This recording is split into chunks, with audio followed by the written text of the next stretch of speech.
Sipho Avatar. The wind is his. The child who is not embraced by the village will burn it down to feel its warmth. That's not just a proverb, it's a prophecy, a warning. And for some of us, it's a biography. Sipho was that child, half South African, half French, born of two worlds but accepted by neither. Raised in the heart of the township, where ancestors speak through wind and smoke, but ignored by the very people who once guarded the sacred. A son of soil, who never quite touched the ground. They looked at him with suspicion, called him cursed, strange, too quiet, too different. But what they didn't know was that the same silence they feared was listening to the whispers in the wind, to stories buried beneath concrete, to powers waiting beneath mountains.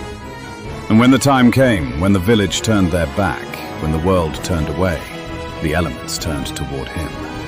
He didn't ask to be chosen. He didn't want power. What he wanted was belonging. But sometimes destiny doesn't come in a warm embrace. Sometimes it comes with a gust of wind, a flash of light, and the weight of generations. So yes, the child was not embraced. But instead of burning the village down, he became the flame.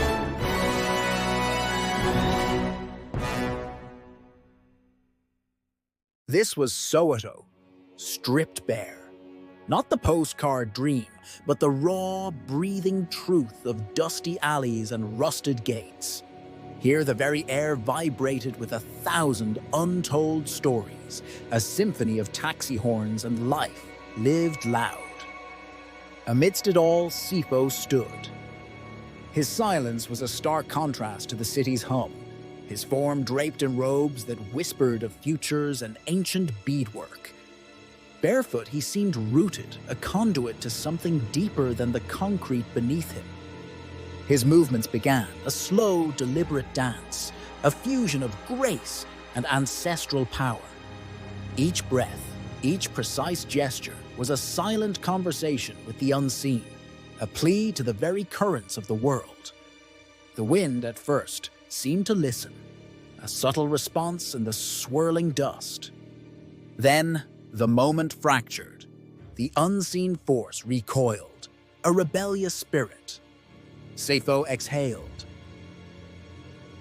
Piled, a quiet frustration, the weight of countless solitary practices. He stood on the precipice, on the edge of something thick and untamed.